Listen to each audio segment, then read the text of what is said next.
I got so much motherfucking design on right now.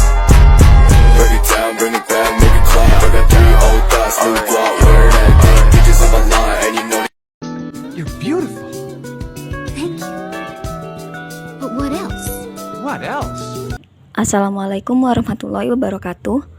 Perkenalkan, kami dari kelompok 6 ingin menjelaskan tentang gerak pada tumbuhan. Gerak tumbuhan.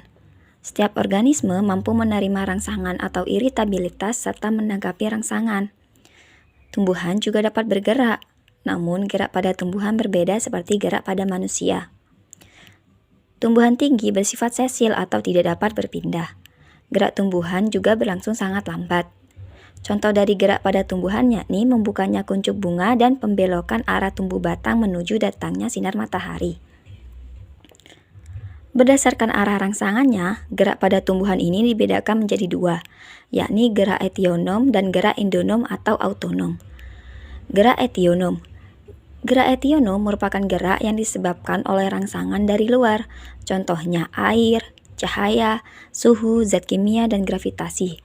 Sedangkan gerak endonom merupakan gerak yang berasal dari dalam tumbuhan, contohnya gerak aliran sitoplasma di dalam sel, seperti pada gerak Hydrilla fertiliciata, yakni pecahnya buah polong-polongan dan membukanya kotak-kotak sporongium tumbuhan paku. Berikut gambar contoh gerak endonom, yakni pada polong-polongan serta spora tanaman paku. Berdasarkan jenisnya, gerak etionom dibagi menjadi 3, yakni gerak tropisme, gerak nasti, dan gerak taksis. Gerak tropisme. Gerak tropisme merupakan gerak tumbuhan menuju atau menjauhi faktor lingkungan atau rangsangannya. Dikatakan tropisme positif jika gerak tumbuhan mendekati rangsangan, dan dikatakan tropisme negatif jika gerak tumbuhan menjauhi rangsangan.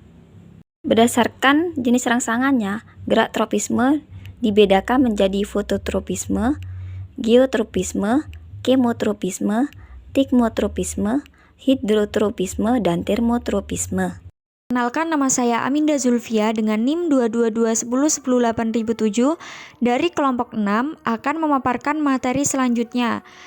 Langsung saja, yang selanjutnya ada fototropisme, yang dimana fototropisme ini gerak yang dipengaruhi oleh cahaya. Misalnya di sini ada membeloknya arah tumbuh batang menuju arah datangnya cahaya.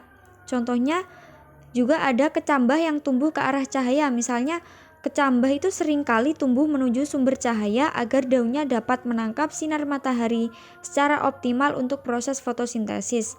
Yang kedua ada akar tumbuhan. Sebaliknya, akar biasanya menunjukkan fototropisme negatif.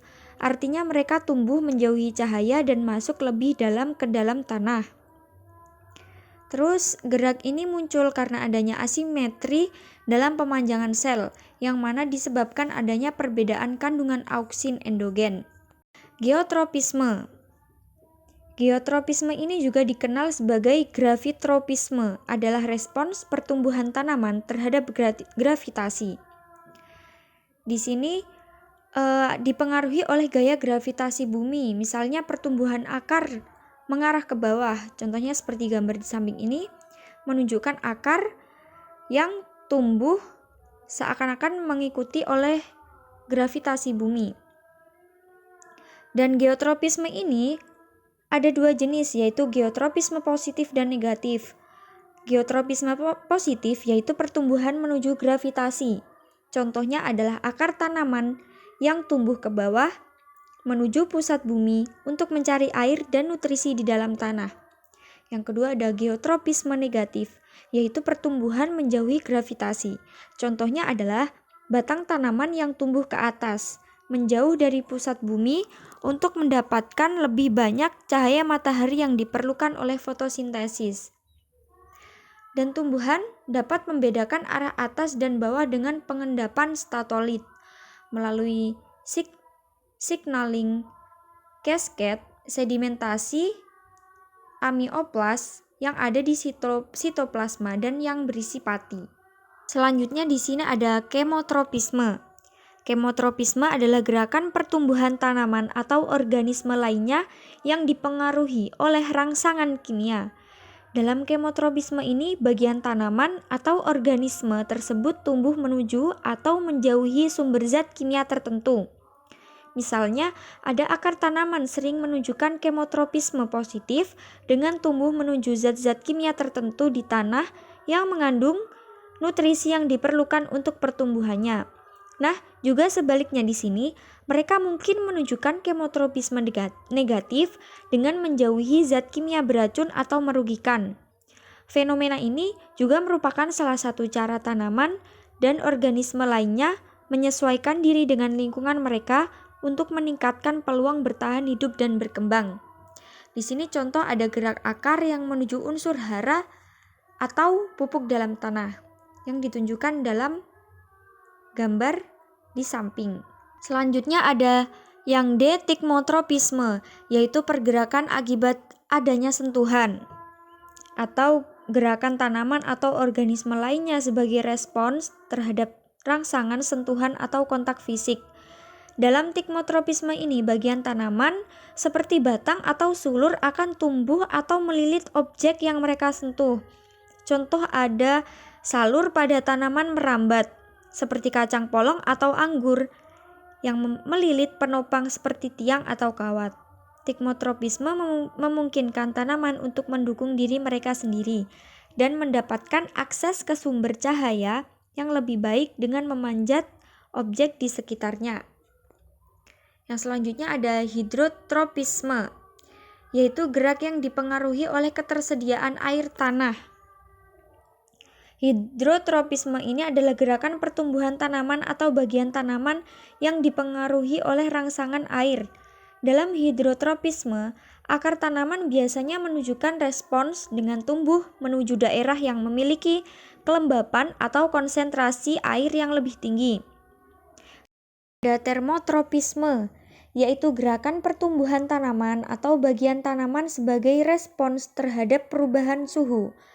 Dalam termotropisme, tanaman atau bagian tanaman akan tumbuh menuju atau menjauhi sumber panas. Perubahan suhu dapat mempengaruhi berbagai proses fisiologis dalam tanah, seperti perkecambahan biji, pertumbuhan akar, dan pembungaan. Contohnya di sini pertumbuhan daun tanaman rhododendron yang dapat menjadi keriting dan menunduk ke bawah apabila suhu lingkungan mencapai kurang dari 1 Celcius. Dapat dibedakan dalam gambar 1 dan gambar 2. Selanjutnya, saya akan menjelaskan tentang gerak nasti.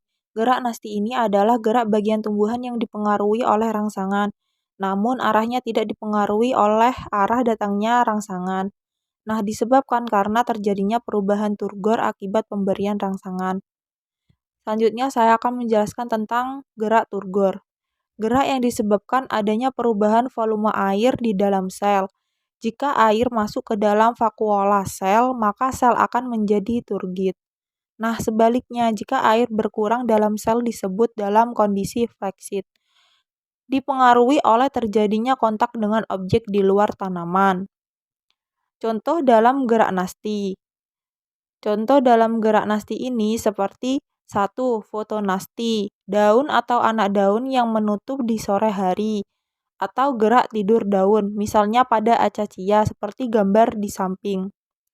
Nah, contoh yang kedua tikmonasti. Contohnya seperti menutupnya anak daun sebagai tanggapan adanya sentuhan atau tiupan angin yang keras serta pada mimosa pudica seperti gambar di samping.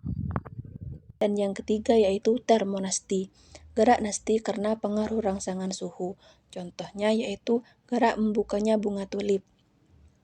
Yang keempat, haptonasti, menutupnya daun Venus flytrap untuk menangkap insekta yang masuk.